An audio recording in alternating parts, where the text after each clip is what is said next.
Thank you very much, viewers. Today we are going to have a very lively discussion concerning football management within Uasin Gishu County. And before we continue, kindly subscribe so that we are able to meet many people across the country. Yeah. Now today we have Uasin Gishu chairman Mr. Torre, who will tell us much about Uasin Gishu Football Association, accompanied by the CEO of the association. Yeah. Karibu sana. Asante. Thank you. Mr. Chairman, introduce yourself, alafu much about thank you. Much My name about is Paul Torre. I'm the chair of Uasin Gishu County Football Association, and this is the association that is mandated to run the football in the county as per the laws at the moment.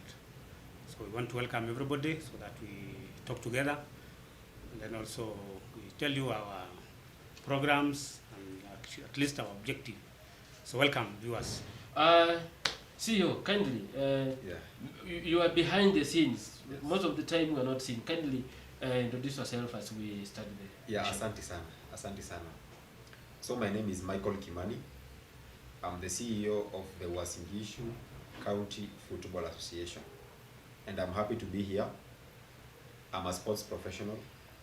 I may not appear on television so much or even in the newspaper, but we are behind the scene. We are supporting the association, and as my chairman has said, this is the only body mandated to run football in this country. Thank you. When you say the only body, hatuelewi kwa maana unapata like in Uasin Gishu we have the football association and then you have FKF. So which is which, chairman? Okay. Twende na gani? Thank you. So as CEO, you can just interject as we continue the discussion. Thank you so much, Bana Sabuni. So it happens that as per the laws of this country, we have the Sports Act 2013. And this one is a body that was it's an act of parliament which stipulates on how sports should be run in this country. You all remember that FKF election was done, and then it was nullified by the arbitration court. The reason was that we were not compliant to the Sports Act. So that was why the election was nullified, at least twice, for those people who are very much aware. And when something is nullified twice, that shows there is something wrong. So we had to go down and follow the guideline of the Sports Act 2013, and that's why today we have Uasin Gishu County Football as required by the Sports Act. Yeah. CEO. Yes. Just to add on whatever the chairman has said. Yes. Let me say the following: that in this country we have the constitution that governs the country, and as we know, lawmaking is a process. For example, since independence, we have had several attempts to change the constitution, and currently we are using the Constitution of Kenya 2010. In the year 2013, there was a law that came into place that was supposed to streamline the running of football or of sports in this country, and that is what we're referring to as Sports Act 2013. Yes. It is an act of parliament. It is referred to Act number 25 of 2013. It is a law of football. It is a law of sports that was brought into place by the Parliament of Kenya. Therefore, in this Sports Act, there were set guidelines that were to be implemented. Yeah. And one of them is there was supposed to be streamlined registration of sports organization. That a while ago, all sports organizations were registered under the office of the Registrar of Societies. But now the Sports Act introduced an office called the Registrar of Sports, or the Sports Registrar's Office. And you can read the Sports Act, Section 46, where you get the office of the Sports Registrar. Under the office of the Sports Registrar is where now we find the registration of sporting organization. And one organization is Uasin Gishu County Football Association as the body mandated to run football in Uasin Gishu. And that is the only stand that is there in the Constitution. That is the only stand that is there in the laws of Kenya. That the Sports Act, I will share with you the Sports Act, so that again you can share. I have the copy. I have the copy. Okay, Well, that's good. You know, before you do something, you must understand what you're talking about. Yeah, Okay. let me I've been stop following. there. I've been following it since nullification of elections. Yes. Since 2013. Yes. Now, challenge is Yes. why is it that we have now in let's talk about Uasin Gishu. Yes. We have two bodies running football. That Yes. is the Football Kenya Federation, and then you guys. Yes. Who is now the genuine person to run football? Is it you or this other party? Okay, I think we have said as per the law now, it is supposed to be the Uasin Gishu Football Association. That is the body that is allowed to run football in all the counties of Kenya, the 7 counties. FKF is now non-redundant as we are talking. But the issue in Kenya is that laws to be implemented takes time. And I believe we are coming. And there are a few days to go so that they know the truth of the matter. Yeah. CEO, Yes. You have a league. Yes. What is the rate of promotion, demotion? How do you do it? Okay, let me explain. Because if I look at your structure, it Yes. is the county and then national office, right? Yes. Now, and then I look at the other, you see we have a branch that is the county level. We have the Division 1, zone this, zone that, zone that. Yes. And then you go to NSL. Division 2, you go to national, that's Super League. NSL, and then Premier League. Yes. So just the structure of your league, how is it? Yeah, let me explain by saying the following. Let me start where Mr. Thakurei stopped by saying that the only body mandated to run football is Uasin Gishu County Football Association. Football Kenya Federation, which is FKF, is not mandated to run football in Uasin Gishu County.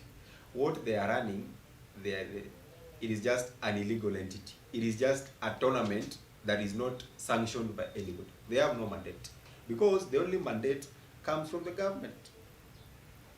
And that mandate is given to Football Kenya Federation, to Football Kenya Federation at the national level.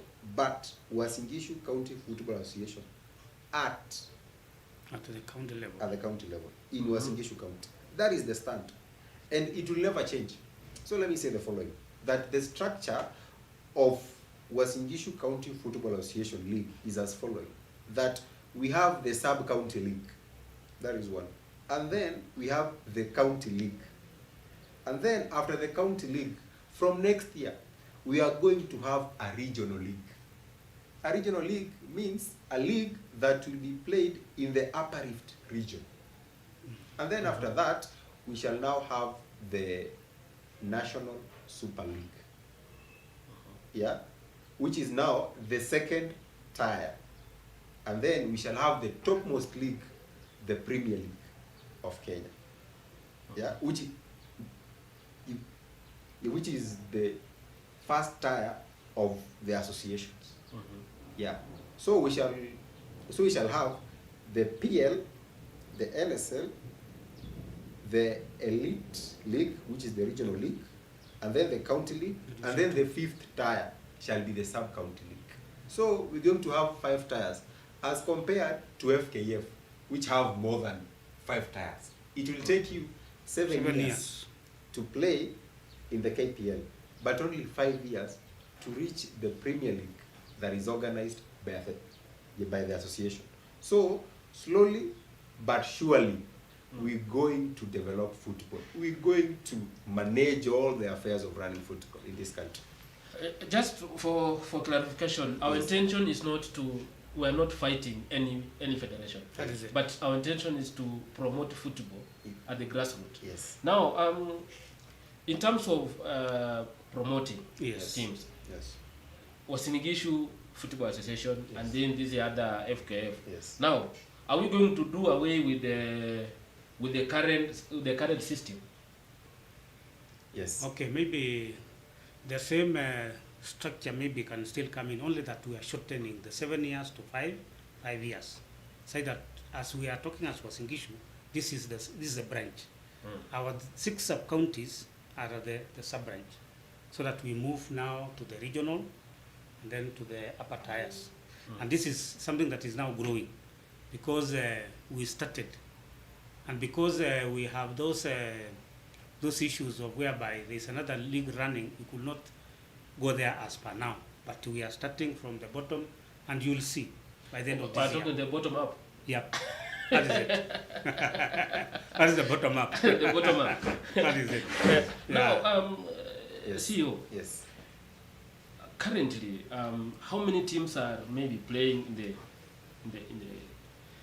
Uasin Gishu? That's the branch. So in our league, which is the Uasin Gishu County Premier League, that is the official name of our Uasin league. Gishu County Football Association. Premier the League. league now. Yeah. Premier League. Yeah, the Uasin Gishu County Premier League. That is the official name of the league. Or in other words, the Uasin Gishu County Association Premier League. Yeah. So in that league, we have a total of 19 teams. 19 Wow. teams. 19. Yeah, which are playing in a week in, week out basis. And currently, we are at match number, I think 13 or 12. That is where from we are. 9 to 13. Yeah. Yeah. So, hatujaachwa nyuma. Tuko imara. Yeah, And I tuko can imara. tell you, people are craving to play for this league. Watu wanataka. Only that we cannot exceed the number of teams. Because of course of logistical issues, the issues to do with COVID. But people are craving. Who funds you? Okay. On that matter, it is the teams that are funding the league. But as an association, we really committed. I can assure you, in the near future, we're going to have a sponsor because this is the body mandated to run football. In the near future, we're going to have a sponsor. So we're not sleeping. Yeah, we are really working hard to ensure that we have a sponsor, not a jersey sponsor, like yeah. We're going to have a true sponsor who is going to benefit this club. Thank you.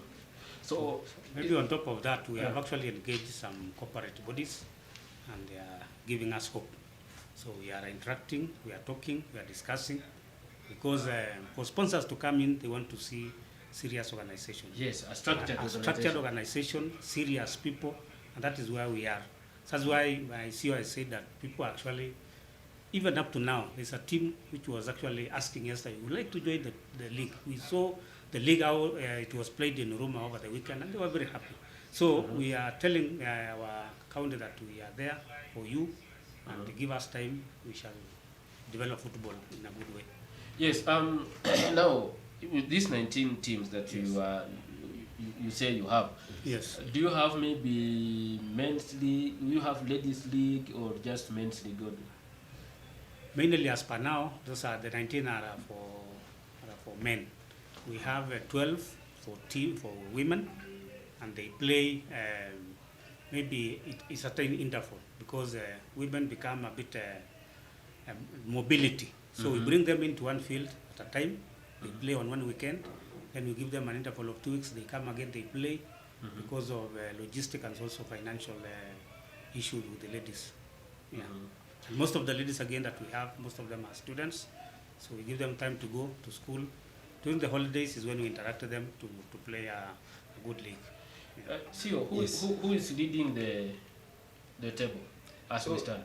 Yeah, so the table, we have a team called Kipsinende. It is from Kipkorbot. So it is a very competitive team. And I can tell you, number 2 is Bondeni. Is the mighty Bondeni, you know. And imagine From down there. Yeah. So Rescos. Bondeni is from Rescos. Yeah. It's a very competitive team. It has played in the previous FKF league, and it was leading. It was beating people like nobody's shit. I'm sorry, but it is ranking number 2. So our league is really competitive, and I can assure you, just bring your team, bring the 20th team. Nini nafanya ni join your league if I have a team? What are the needs, the do's and the don'ts, the needs, so that someone can join the league? Yes, ours is actually to develop and nurture our youth to play football. So we don't, we welcome all the football teams that are ready. It's only now that we are past the time to bring on board, because already now we are in the 13th match, so to bring in a new team for now. But what we say that teams to get ready for the next season league. After this one ends, we welcome you to come, and very, very few subscriptions for the purpose of cards and MasterCard. Those are small issues. We just technicalities and registration form we need from teams. Yeah. Okay, during your elections, this... Okay, kidogo tu. Allow me to interrupt you by saying, what are the benefits of joining our league? One thing, our league is run professionally. Personally, me, I'm a professional. I have a degree in the field of sports. Chairman here has been in the management of football as you know him. As long as I've known him, he's been in football. Yeah? So, it is a league ambayo ina comprise of experience and professionalism. Hakuna ile mambo ati kuna team ya ofisi. It does not exist in this league. It does not exist. Therefore, unakuja unapata professionalism plus experience in our league. Another thing ambayo unapata, another benefit is that you are conducting your business legally. You are not in an illegal entity. Such that you feel secure. You know, ukiwa pale nyumbani, ukiwa umefunga na ile kufuli, ile yenyewe ambaye si fake, ambaye uko sure haina pirate key, you feel safe. Therefore, you also feel safe when you are in a legal entity. In a league that is being run by a legal entity, you feel safe, definitely. Hakuna mambo ya kofia. What if the OCPD comes here? What if? The what if is not there in our league. Santi. Okay, during your elections, yes, the Minister of Sports, yes, Rose Wasike was present. Yes. What was her message to you guys? I know she attended almost half of the county elections. Now, what was her message, and why did she decide to just to come for the county association elections, unlike the FKF elections? Okay, maybe I can say that in fact she attended all, not half, but she has attended all the elections so far. And the main reason is that one, she wants to confirm and know that the election is following the laws that is needed as per now. She wanted to make sure that election is the integrity that is required, so that she cannot run something that is wrong. Number two, she wanted also to send a signal that the election is legal. It is under legal matters, it is genuine, and that is the way to go. So, and you are there also to support, because the laws and the Sports Act 2013, that is the one we are implementing. And that one is done by our office. Thank you. Okay. Just one on that. I want to say the following. The registrar's message was very clear. And I think I should just give a summary of it. This is a summary.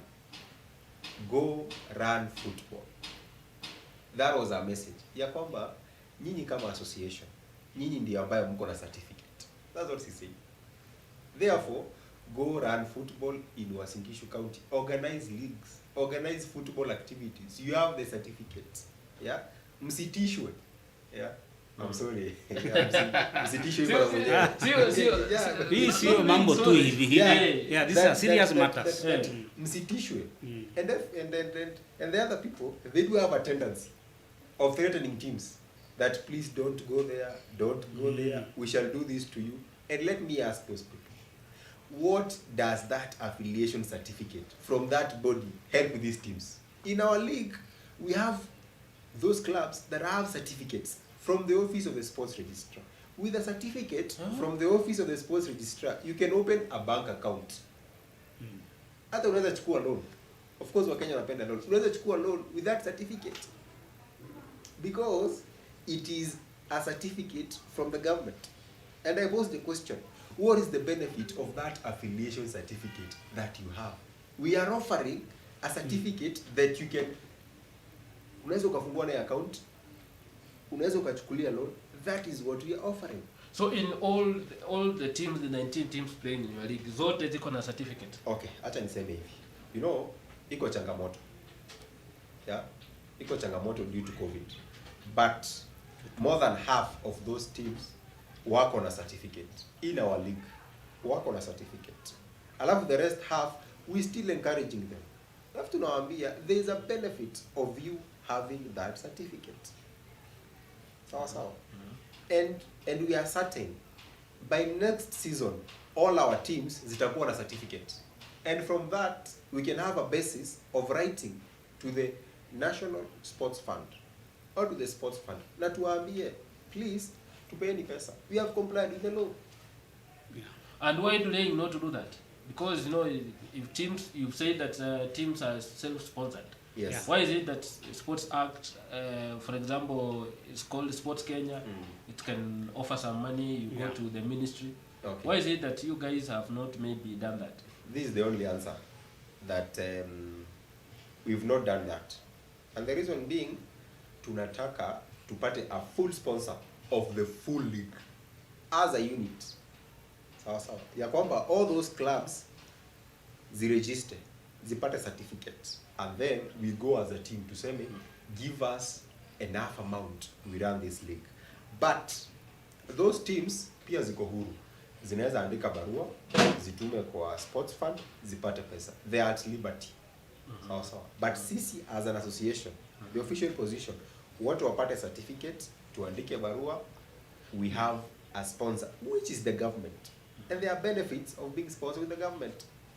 In the 47 counties in this country, how many counties have so far complied with the Sports Act? Okay, currently we have 39 counties which are registered as County Football Association. 39 counties. 39. Imagine, we are only 8 less of the 47 counties. Only 8 less. And we are working, I believe by next year, we shall be 47 over 47, law-abiding citizens.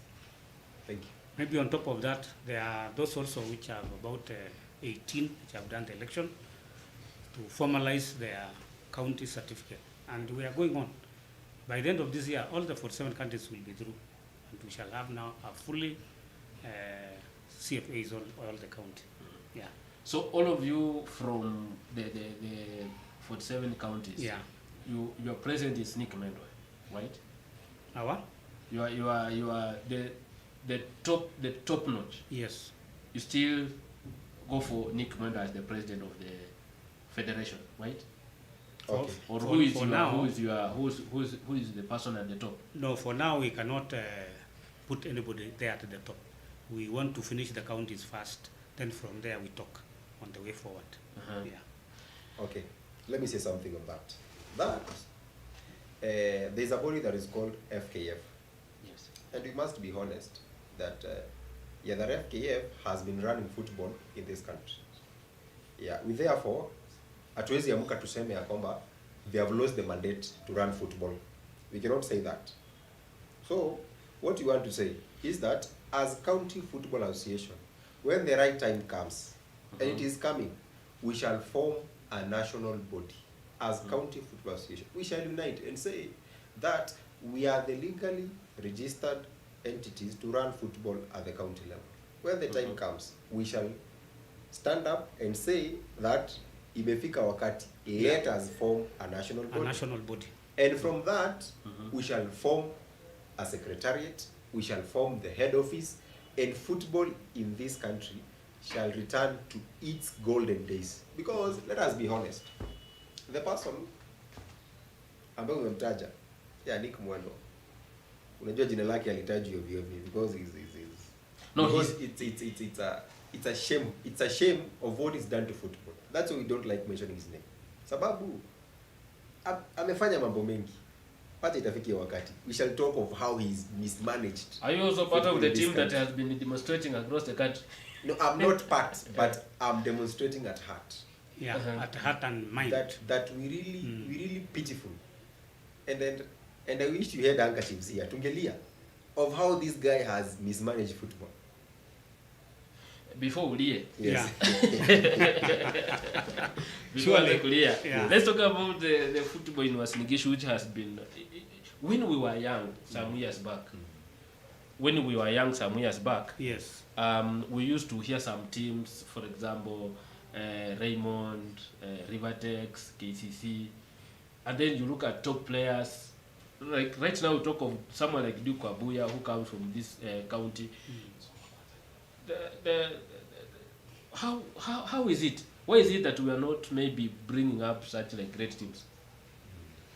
Okay, maybe to answer on that, I want to say that the football today has gone down because of mismanagement, and also we have the issues of financing and sponsorship. And I think as we are talking now, football in Kenya has become nobody serious at all. Because if you see somebody finding a team 6 million, and even that team in that league, they don't even get such an amount of money, then it means you are telling that team, forget it and go home and die, because you're punishing beyond a level that actually should be done. So as a CFA here, we are trying to come up. Even the team you are talking about, like Rivertex, we have even approached them, and they are coming in to bring up on board a team that is already now on the ground. It's a team practicing, and in our next league they will come on board, because surely Uasin Gishu was a granary of talents. And as you have said, one of them is Abuya. We have many. There's a time even Rambe Stars or even FC Leopard. Half of the team of FC Leopard one time are players from Eldoret. And we want to bring that back, approaching these corporate bodies to support us, because we also realize that without finance, teams may not go far. So we are coming on that. Give us time. Yeah. Yes, Asante. Just to add that, on top of that, you've asked, why has football gone down to this level? Chairman has answered one part of it, that it is due to mismanagement. That is one part. Part number two is that the world is evolving, but football in Kenya is not evolving. That the world has gone digital. Yeah. Lakini ukiangalia football, it has not gone digital. That as a country, or as a county, or even as a federation, TV rights zetu ziko chini sana. That digital FKF yenyewe ukiangalia its digital platforms hawako.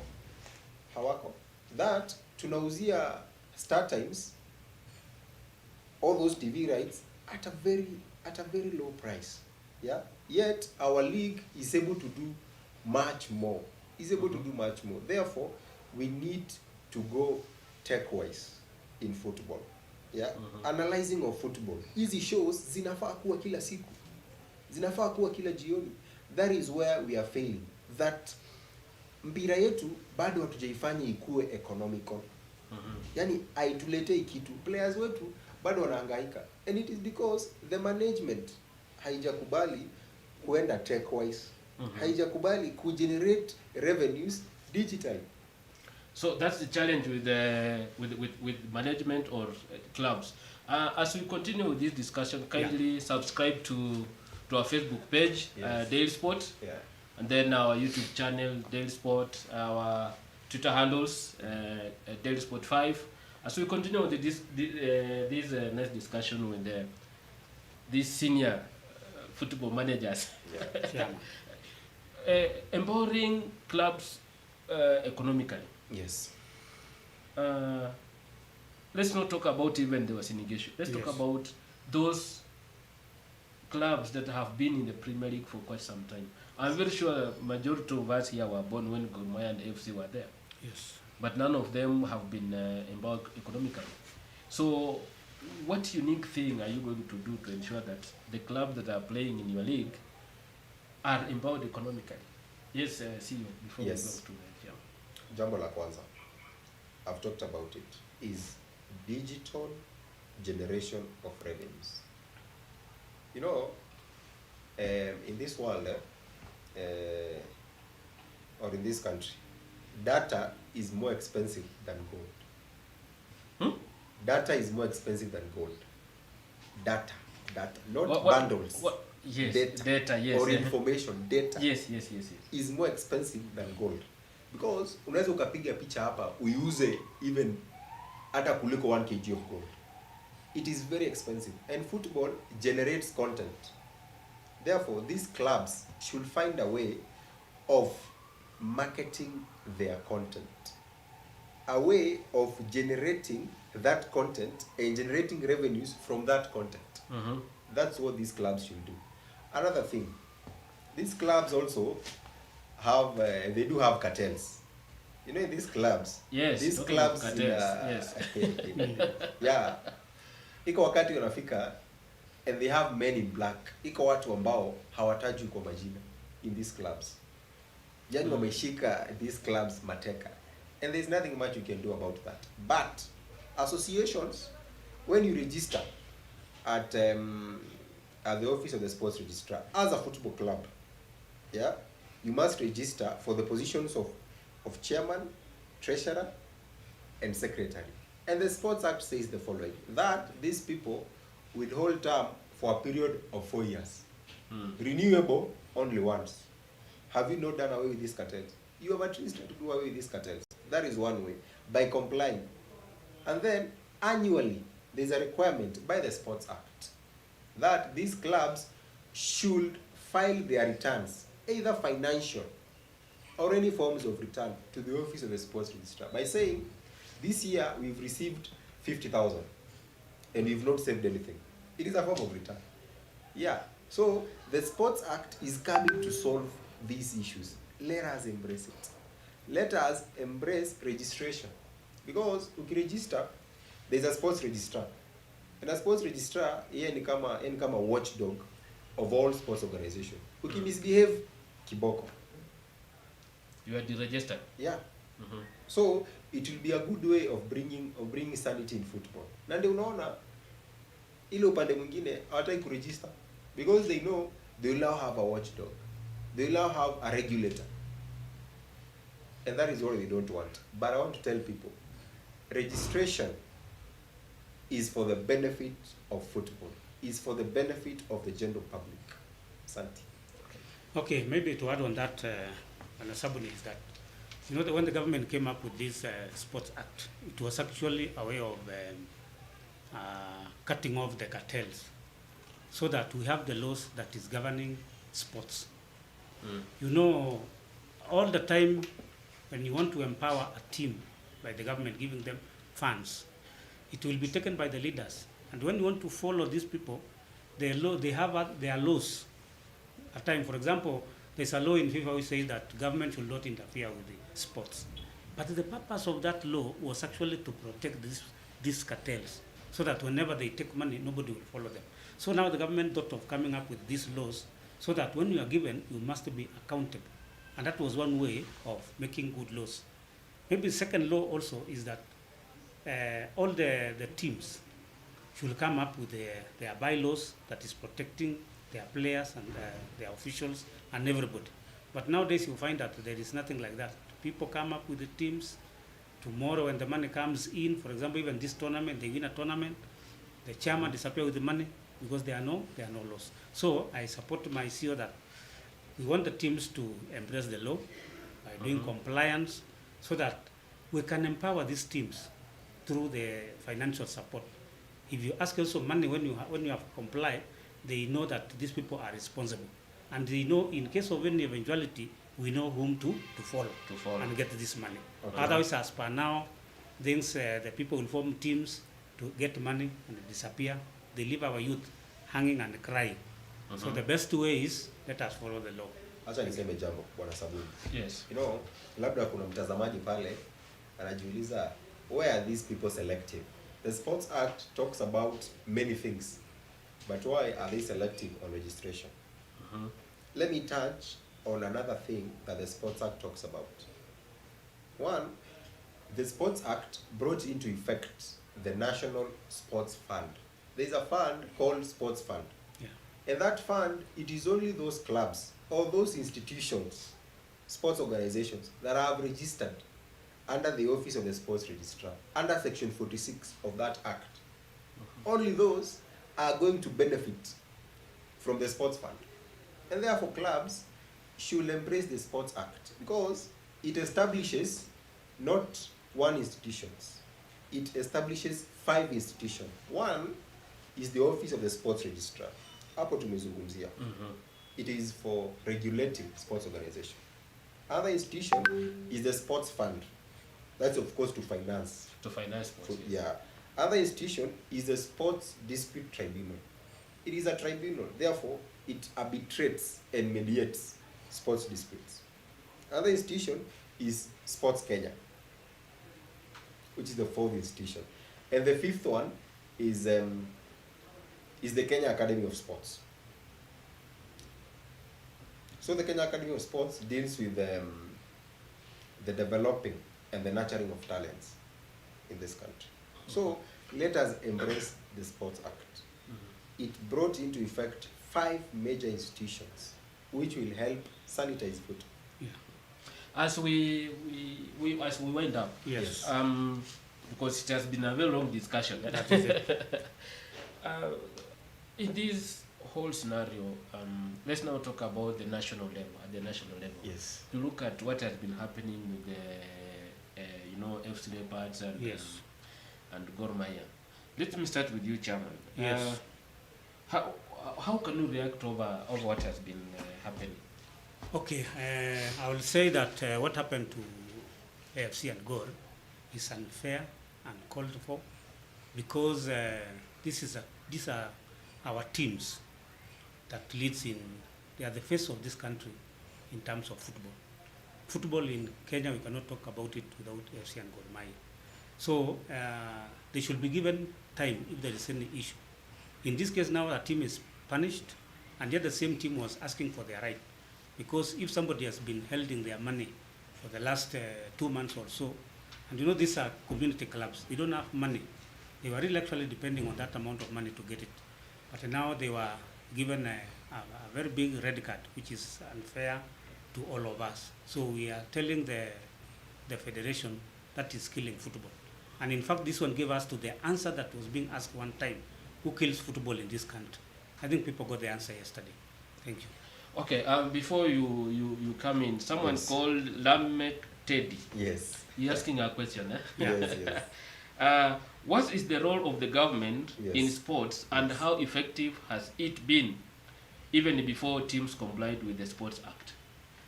Sio. Okay, asante sana. Asante sana Lamek. Yeah, Lamek, acha nikushukuru sana because of following us. And Lamek is a very big stakeholder in football, Yeah. especially in Uasin Gishu. So, thumbs up. Acha tumshukuru kwanza. Yes. And he's asking, what is the role of government? One, the role of government is in legislation. And that is why the Sports Act came into effect. And the role of government is financing sports organization. And let me tell Lamek the following, that the government has been trying to finance sports organization. But how can you finance an institution that you don't know about? Therefore, the government said, let us register so that we can have a database such that when we finance, we're able to know who we are financing. Another thing is that a government cannot finance an institution which is not accounting. That cannot happen. Yeah. And therefore, the Sports Act said that let institutions be reporting annually to the office of the sports registrar. That is what it said. Therefore, the government has been trying, even before the Sports Act, the government has been building stadiums. Yeah? And the government has been supporting even Harambee Stars. But we must tell the government point blank that at a scale of 1 to 10, yeah, you've been doing 4. Yeah, the government has been doing 4. But if teams comply with the law, and if the government enforces the Sports Act, yeah, the government will get close to 7 in a scale of 10. Therefore, Why let 7? Yeah, Why 7? because by enforcing the Sports Act, we shall deal with electoral injustices in football, because there will be a laid out procedure in the Sports Act. That is one. Another thing, we shall deal with the issues of financing, because the Sports Act established the sports Make fund. it short, make it short. Okay, and lastly, the government shall help in the nurturing of talents once it implements the Kenya Academy of Sports to the fullest. Thank you. Chairman, within, Thank you, within, Bwana Teddy. minute. Thank you, Bwana Teddy. He's one of our stakeholders. I want to thank him so much. So maybe Is he from in our short- association? No, he's actually a liberal guy. He's good. He advises all of us. So that's a good question. In fact, the government, they do maybe financing, infrastructure, and also maybe development of the talents. But the government has been also going slow because of the corruption that is there. But the best way, they have come up with the Sports Act, that if we all comply, then we shall see the government doing better than it is now. Yeah. Now, we are Yes. going to react on the AFC and the Gor Mahia's Okay. station. Acha niseme hivi. Very brief, very brief. Yeah, very briefly. To these teams, msitishwe. Msitishwe. Nick Mwondoa anataka kutishia hizi teams such that his own personal team ambayo tunaijua, which is Kariobangi Sharks, wapate a chance. And we can see that all over. Because Nick Mwondoa has been forcing his own players wa Kariobangi Sharks waekwe kwa national team, which is very unfortunate. We are all Kenyans. We deserve to play in Harambee Stars. And therefore, it should be on merit. That is one thing. Another thing, you cannot find a club 6 million and yet their league title ambao wanaangania is less than that. What are you saying? We should quit playing? No. Another thing, let me extend that to Zoo Kericho. Zoo Kericho pia But the falsely Super League is accused. coming back. Yeah. Walikuwa falsely accused that you are fixing matches. Yeah. And they were given a fair hearing at FIFA.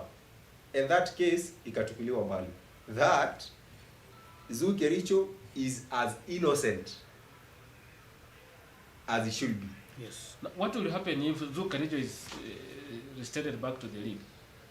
Okay, I cannot. The league is coming to an end. I They only cannot, played like 5 games. Okay, I cannot say, but Zoo Kericho deserve to be in the league, and FKF should explain. FKF should carry the burden of Zoo Kericho not playing all those matches, yet they were innocent. You know, mtu akienda kotini, yeah, iko refrain orders, yeah, that wacha acheze as kesi yake inaendelea, yeah. Lakini FKF, imagine uko kotini ya hujamaliza the process but you are as guilty as charged. No, that is not the law. That's not the law. Okay, your final, because the chairman will finalize on this. Yes. What is the general view of maybe running of football from the top to the county level? We just have 1 minute and some 20 seconds as we close the discussion today. I'll take less than that. And I'll say that we need to have a conversation on this. This should not end here. We should engage all stakeholders in this and come up with new guidelines on how to run football in this country. And also sports, because hatuku perform vizuri Tokyo. Let's be honest. We need to have a conversation. But football was never represented in Tokyo. So Yeah, because we did not qualify. Performance. Yeah, yeah, because we did not qualify. to be in our Tokyo. under 23 was beaten at a very low state. Yeah, so we need to have a conversation. That is one thing. We need to have a conversation on football. And I need to tell my fans and all those that are following this program that the association or CFS, County Football Associations, are the only bodies mandated to run football at the county level. Let no anybody deceive you that, oh, sijui. And a question that most people ask, after this, where will you be promoted? I want to tell them, we are going to have a regional league next season. We're going to have a regional league next season. And all those that will finish top in our league will play with their fellow brothers and fellow teams in other counties. So, Ms. Babaike, there is a promotion. Chairman. Yes. Nataka nishukuru sana mashabiki wetu wa Uasin Gishu.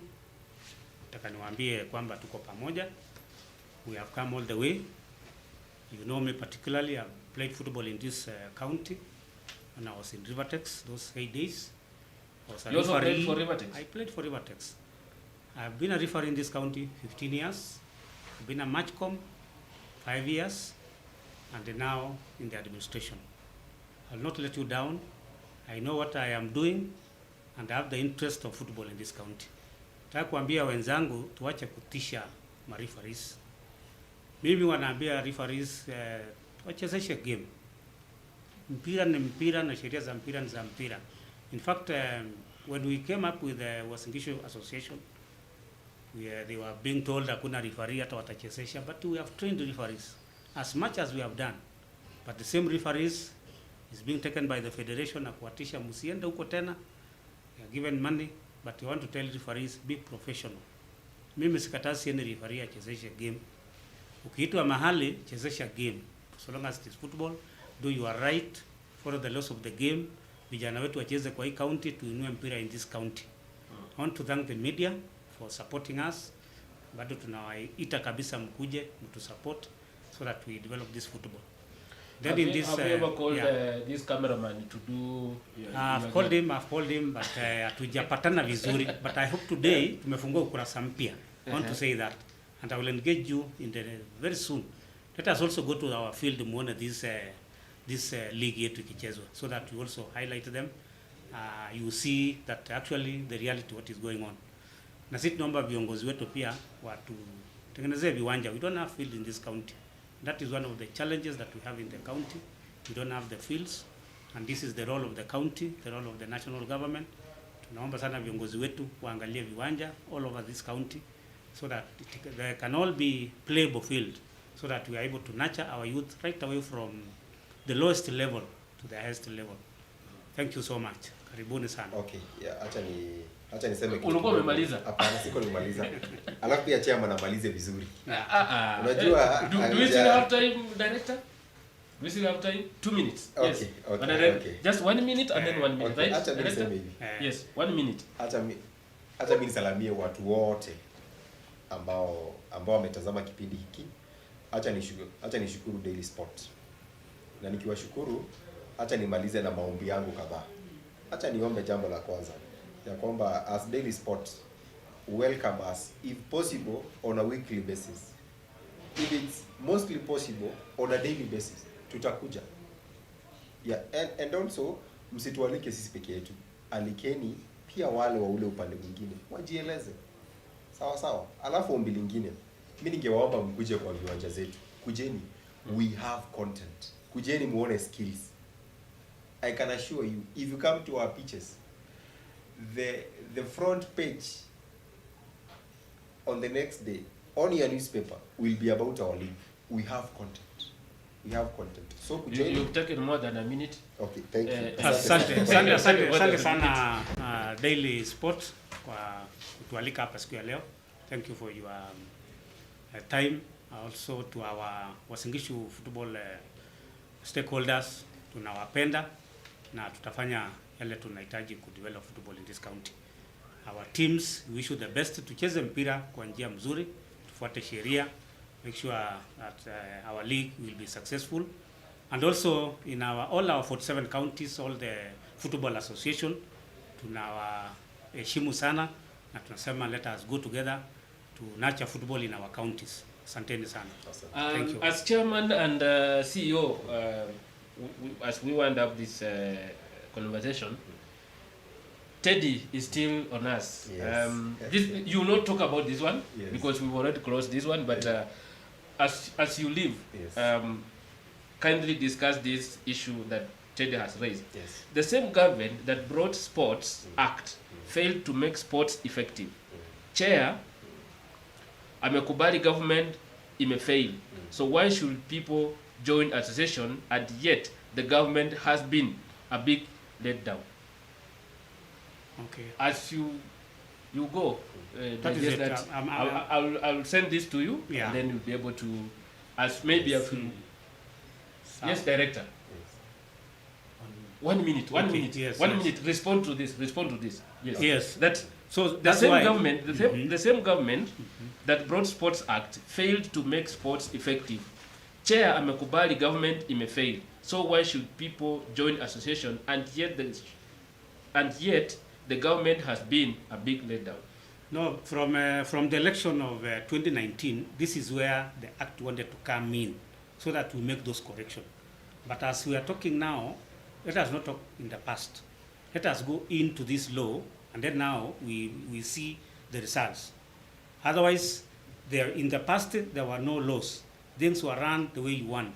That's why people has disappeared with so many funds for their clubs and for their teams, even Harambee Stars. You all know they went to the Africa Cup of Nations, 244 million was misappropriated, and nobody was answerable. But now let us go to this. These are new rules that we have not actually entered in, so that we see the government commitment. Yeah. Asante, acha mimi niseme hivi ya kwamba serikali ni mimi na wewe. Unaelewa? Therefore, it is our responsibility to hold the government accountable. It is our responsibility tushikane hapa, tuandike memoranda, tuandike petition, tupelekee bunge, tuwaulize why is this and this happening. Tuchukue hiyo petition, tupelekee CS, hata ikiwezekana tupelekee president. And that is how we can change football. Lakini kusema the government has failed, it is not enough. Let us take the initiative. Tukuje pamoja, tuunde kongamano, tualike hii serikali in that conference, tuwaulize why is this and this not happening. Thank you. Thank you very much. Thank you very much, viewers. Now that we've come to an end of today's discussion, we hope that we welcome you next time, and then you shed more light, because I know when you leave this place there will be many questions than answers being raised. So we hope that we welcome you next time and you will come. Hoping the other side will also accept, so that we can have a discussion. So as we end up, thank you very much, Kenyans. Subscribe to our YouTube channel, that is Daily Sports, our Facebook page, Daily Sports, our Twitter handle at Daily Sport 5. And we continue discussing. So thank you very much. See you in the next edition. Thank you. Have a nice time.